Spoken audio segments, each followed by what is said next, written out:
Bonjour à tous et à toutes. Dans ce podcast, je vais répondre à la question: qui est le diable? Où est le diable? Je viens de dire dans un précédent podcast que Dieu est la vie qui est partout. Ce n'est pas un personnage. Alors, est-ce que juste parce qu'on est né, on est vivant, on est Dieu? Oui, on a Dieu en nous par la naissance. Mais le problème est que la plupart d'entre nous, pour ne pas dire presque tout le monde, nous perdons Dieu avant notre mort. Nous sommes des morts vivants, en quelque sorte, car nous laissons entrer ce qu'on appelle le diable, l'ego, sans jamais le contrôler. Au contraire, c'est lui qui nous contrôle. Tout ce qui n'est pas Dieu est notre ego, le diable. En quelque sorte, il y a deux parts en nous, la vie et l'ego. Dieu et le diable. L'ego, le diable, c'est nos pulsions, c'est-à-dire nos désirs, nos instincts, nos émotions et nos pensées. L'être humain ne peut pas vivre sans ego, c'est-à-dire sans pensée, sans instinct et sans émotion. Il a besoin des trois pour survivre sur Terre et pour vivre en société. En quelque sorte, heureusement que l'ego ou le diable existe, mais malheureusement, il prend toute la place pour dominer la part divine. C'est un automatisme spontané et plus on vieillit, plus c'est le cas. Les jeunes enfants donnent de l'importance à leurs pulsions, le bas du ventre, moyennement à leurs émotions, le haut du ventre et la poitrine, car même s'ils en ont souvent, elles disparaissent très vite, et très peu d'importance à leurs pensées, la tête, et beaucoup d'importance à leur part divine, à la vie, à leurs envies spontanées, c'est-à-dire le cœur subtil, le centre.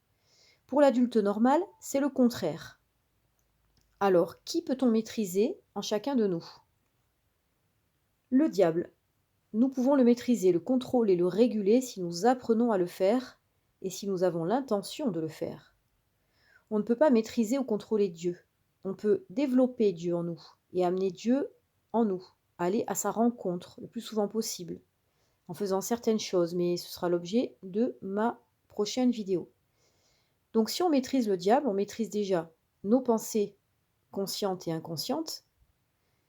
Lorsque tes pensées sont impures et inutiles, elles sont des règles, sans aucun sens réel, des obligations qui pourraient devenir des permissions, des jugements négatifs, des ordres pour exprimer de la supériorité, des pensées inconscientes limitantes, comme par exemple je suis trop nulle pour y arriver.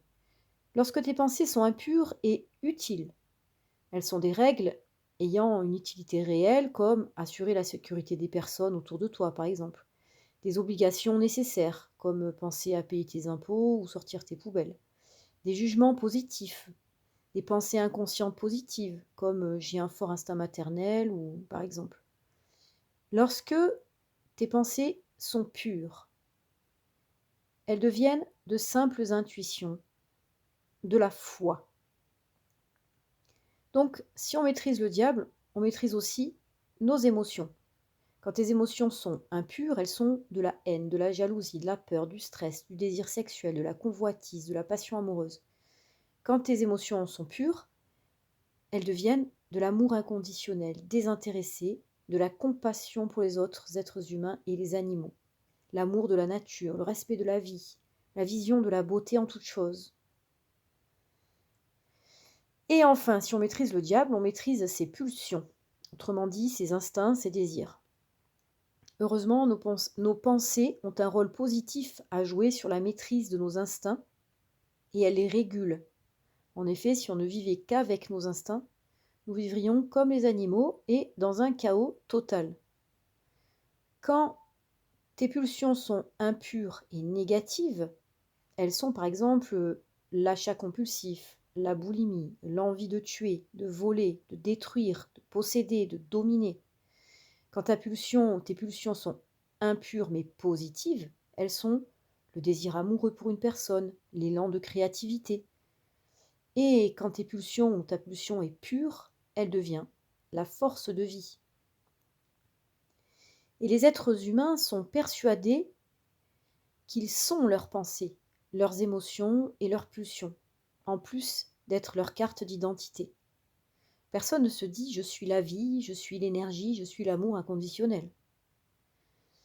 Voici un exemple typique d'une personne qui se définit par son ego. Je vous laisserai comprendre par vous-même ce qui dysfonctionne chez cette personne lambda. Je suis Madame X. J'aime manger des frites, j'aime les beaux vêtements, je suis douée en marketing, je suis faite pour avoir de l'argent, je suis catholique, je suis assez colérique. L'important dans la vie, savoir gagner de l'argent rapidement, peu importe comment. À 30 ans, j'ai acheté une maison 10 pièces avec un jacuzzi et une télé grand écran. Je me suis mariée, j'ai eu 2 enfants par fécondation in vitro. Je n'en désirais pas plus car c'est une charge entre les cours particuliers, les 4 activités chacun par semaine, etc. Non, pas d'animaux car je n'ai pas le temps avec mon travail et ma famille, oui, bien sûr, je la vois pendant les fêtes de fin d'année. L'été, je vais à la mer depuis 20 ans. À 40 ans, j'ai quitté mon mari car je m'ennuyais, je passais peu de temps avec lui finalement. J'ai eu un coup de foudre pour un homme de 10 ans plus jeune que moi. Il me faisait rêver, il me rajeunissait. On partait souvent en week-end en Europe ensemble. Je ne voyais mes enfants plus qu'une semaine sur 2. À 55 ans, j'ai eu un cancer. Je me suis retrouvée seule. Alors, je fais des tas de thérapies et je vais aussi en Inde pour me soigner. On voit dans le parcours de vie de cette femme un mal-être qui ne s'arrête jamais et qui est sans cesse comblé par quelque chose d'extérieur qui agit comme un Doliprane. Mais sa souffrance revient sans cesse.